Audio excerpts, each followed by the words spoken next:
રાજકોટમાં 42 ખાનગી શાળાઓનું ચેકિંગ, 25 શાળાઓને નોટિસ ફટકારાઈ. રાજકોટમાં તાજેતરમાં ખાનગી શાળાઓમાં ફાયર સેફટી અને અન્ય નિયમોનું પાલન અંગે શિક્ષણ વિભાગે ચેકિંગ હાથ ધર્યું હતું. આ ચેકિંગ દરમિયાન 42 શાળાઓનું નિરીક્ષણ કરવામાં આવ્યું, જેમાંથી 25 શાળાઓને વિવિધ લાપરવાહીઓ માટે નોટિસ ફટકારવામાં આવી. આ લાપરવાહીઓમાં રજાના દિવસે શાળા ચાલુ રાખવી, ગણવેશ અને સ્ટેશનરીના મુદ્દાઓ તેમજ ફાયર સેફટી સંબંધિત ખામીઓનો સમાવેશ થાય છે. આ કાર્યવાહીનો મુખ્ય ઉદ્દેશ્ય શાળાઓમાં વિદ્યાર્થીઓની સુરક્ષા સુનિશ્ચિત કરવું છે. શિક્ષણ વિભાગે સ્પષ્ટ કર્યું છે કે નિયમોનું ઉલ્લંઘન કરનાર શાળાઓ સામે કડક કાર્યવાહી કરવામાં આવશે. આ ચેકિંગ અભિયાન હજુ ચાલુ છે અને આગામી દિવસોમાં વધુ શાળાઓનું નિરીક્ષણ કરવામાં આવશે. આ પ્રકારની કાર્યવાહી માત્ર રાજકોટ સુધી સીમિત નથી, પરંતુ શહેરમાં પણ તાજેતરમાં 52 ખાનગી શાળાઓને ફાયર સેફટી અને અન્ય નિયમોની અવગણના બદલ નોટિસ ફટકારવામાં આવે છે. આ પગલાં શિક્ષણ વિભાગ દ્વારા સમગ્ર રાજ્યમાં શાળાઓમાં નિયમોનું પાલન સુનિશ્ચિત કરવા માટે લેવામાં આવી રહ્યા છે. શાળાઓના સંચાલકોએ આ નોટિસો મળ્યા પછી તેમણે રાજ્ય સરકાર સમક્ષ રજૂઆત કરી છે કે આ પગલાંથી વિદ્યાર્થીઓના ભવિષ્ય અને શિક્ષકોની રોજગારી પર પ્રશ્નચિહ્ન ઊભું થાય છે. તેમણે સરકારને વિનંતી કરી છે કે યોગ્ય માર્ગદર્શન અને સમય આપીને શાળાઓને જરૂરી સુધારાઓ કરી દેવામાં આવે. અત્યારે હાલ અમારી ડીઓ ઓફિસના કર્મચારીઓ તપાસ ટીમ તરીકે જાય છે. છેલ્લા એક અઠવાડિયામાં 42 જેટલી શાળાઓની અમારી તપાસ ટીમે જુદા જુદા મુદ્દાઓએ તપાસ કરી છે. આ જુદા જુદા મુદ્દાઓની અંદર એક મુદ્દો એ શૈક્ષણિક સામગ્રી અને ગણવેશ એ પણ આવી જાય છે. એની સાથે સાથે અમારા ફાયર સેફટીના અને વેકેશન દરમિયાન સ્કૂલ ચાલુ છે કે નથી એના મુદ્દાઓ પણ અમે લઈએ છીએ. આ તમામ મુદ્દે છેલ્લા એક અઠવાડિયામાં 42 જેટલી શાળાઓની અમે મુલાકાત કરી છે અને એમાંથી 25 જેટલી શાળાઓને અમે નોટિસો આપેલી છે. આ શાળાઓમાં મહાત્મા ગાંધી ઉડાન સ્કૂલ, વાસુદેવ વિદ્યાલય, આરાધના વિદ્યાલય, મોદી સ્કૂલ, સર્વોદય સ્કૂલ, તપોવન સ્કૂલ, ખોડાપીપળ હાઈસ્કૂલ, કૃષ્ણા વિદ્યાલય, જ્ઞાનદીપ વિદ્યાલય, શુભમ ગ્લોબલ, વિપુલ વિદ્યાલય, રામકૃષ્ણ વિદ્યાલય, નિવરાજ શૈક્ષણિક સંકુલ, રાજકુમાર કિરોલ પ્રાથમિક શાળા, વિનય મંદિર, સહજાનંદ વિદ્યા સંકુલ, ઉમા માધ્યમિક શાળા અને રાધિકા પ્રાથમિક શાળા આટલી શાળાઓની છે. હજી પણ અમારી તપાસ ટીમો બીજી શાળાઓમાં આના માટે જાય છે અને હજી આ પ્રક્રિયા પૂરી નથી થઈ. નોટિસના ખુલાસા આવેથી એ ખુલાસાઓની ચકાસણી કરી અને એના જરૂર પડે હિયરિંગ રાખી આગળની નિયમ અનુસારની કાર્યવાહી કરવામાં આવશે.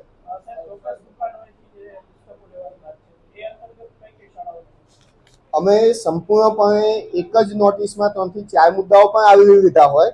એટલે અત્યારે હાલ જે 25 શાળાઓને નોટિસ આપવામાં આવી છે અને એ શાળાઓની યાદી હું જે બોલ્યો એ યાદી મુજબની શાળાઓને નોટિસ આપવામાં આવી છે.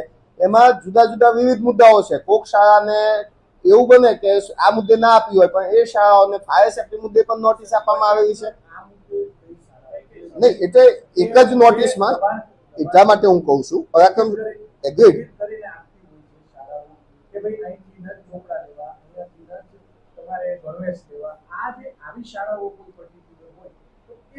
હા, એ મુદ્દાની અંદર જ આ બધી શાળાઓ છે. એ શાળાઓમાં ઇન્ક્લુડેડ મુદ્દાઓ છે. એટલે ભાગ્યે જ કોઈ શાળા એવી બાકી રહી હશે કે જેની અંદર આ મુદ્દાનો પણ ઉલ્લેખ ન થયો હોય. પણ સામૂહિક અમારી જે તપાસ ટીમ જતી હોય એક જ મુદ્દા માટે ના જતી હોય, બધા મુદ્દાઓને એક સાથે આવડતા હોઈએ. એક મુદ્દા માટે કરીને પાછા આવી જવું એ અમારો ટાર્ગેટ ન હોય. અમારે શાળાની તમામ બાબતો સામૂહિક રીતે જોતા હોય. એટલે આટલી શાળાઓને સામૂહિક નોટિસની બાબતની ચર્ચા કરી છે.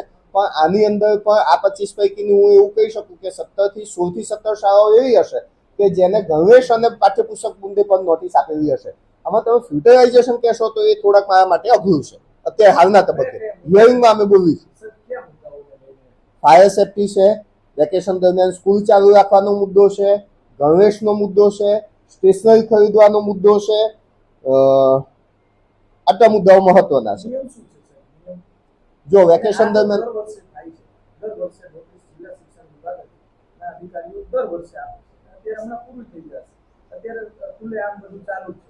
અને દરેક શાળાઓ છે એ લેખિત આપે છે ફલાણી જગ્યા દીકરી જગ્યાએ લેવા એ પણ ચાલુ છે. છેલ્લા અઠવાડિયામાં તમે પોતે ફિલ્ડના માણસો છો, અમારા ફિલ્ડના માણસો જાય છે એટલે છેલ્લા અઠવાડિયામાં આ પ્રમાણ ઘણું ઘટી ગયું છે. જ્યારથી મેં પરિપત્ર કર્યો છે ત્યારથી તે છતાં પણ જેની ધ્યાન ઉપર આવેલું છે એનું હિયરિંગ કરીએ છીએ અમે અને હિયરિંગના આધીન આગળનો નિર્ણય લઈશું. સરકારના જે નિયમો છે અને એમાં જે દંડની જોગવાઈઓ છે એ દંડની જોગવાઈઓમાં પણ આગળ વધવાની આ કચેરીની તૈયારી છે. 10,000 દંડની જોગવાઈ છે પહેલા નિયમના ભંગ બદલ.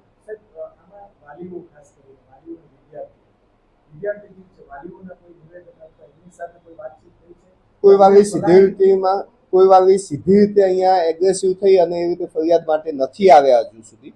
અમે સામૂહિક જે ફરિયાદો વાલી મંડળોની જે આવી છે કે અમારી પાસે જે માહિતી આવેલી છે એના આધારે અમે તપાસ કરીશું. પણ કોઈ વાલી પોતે નામજોગ ફરિયાદ માટે હજી સુધી આવેલા નથી. શું સાહેબ લખાણ શું આપે છે આ લોકો? જનરલી એમનું લખાણ એવું હોય છે કે અમને ચોક્કસ જગ્યાએથી વાલીઓ તો આવ્યા જ નથી, જે મંડળો છે એમણે એવું કીધેલું છે કે આ સ્કૂલ ચોક્કસ જગ્યાએથી ખરીદી માટે કહે છે અને એ સ્કૂલો અમારા ધ્યાનમાં આવી છે અને એ સ્કૂલે અમે તપાસ કરી અને નોટિસો આપેલી છે. સર, પર્ટિક્યુલર કોઈ પાઠ્યક્રમને લઈને જ અથવા તો કોઈ પબ્લિશરને લઈને જ આગ્રહ કરતા હોય કે એક્ઝામ્પલ લોટસ પબ્લિકેશનની જ બુક વાપરવી, ક્લાસમેટની જ નોટબુક વાપરવી, આ કેટલા અંશે વ્યાજબી નિયમોમાં આવે છે? આવું અમારે ધ્યાને હજી સુધી નથી આવ્યું. ચોક્કસ દુકાનનું અમારા ધ્યાને આવ્યું છે કે આ દુકાનથી તમારે સ્ટેશનરી ખરીદી, એની ઉપર અમે કાર્યવાહી કરી રહ્યા છીએ. સાહેબ, આ લોકો સ્ટેશનરી એસોસિએશન કે અન્ય એસોસિએશને પણ આપને કંઈક રજૂઆત એના આધારે જ અમે આગળ આ કાર્યવાહી કરેલી છે. રજૂઆત એમની રજૂઆત આ જ હતી કે દુકાનો સ્કૂલો જે છે એ ચોક્કસ દુકાનથી ખરીદવાનું જે કહે છે અને એ રજૂઆતના આધારે જ આખી આ કાર્યવાહી આગળ વધેલી છે. કેટલીક એવી સ્કૂલો છે જ્યાં વાલીઓને પોતાના ત્યાં સ્કૂલે જ બોલાવ્યો, ત્યાં જ પછી પાછળ પુસ્તકો વેચતા હોય. એવું પણ અમારા ધ્યાને આવશે તો એમાં પણ અમે આગળની કાર્યવાહી કરીશું.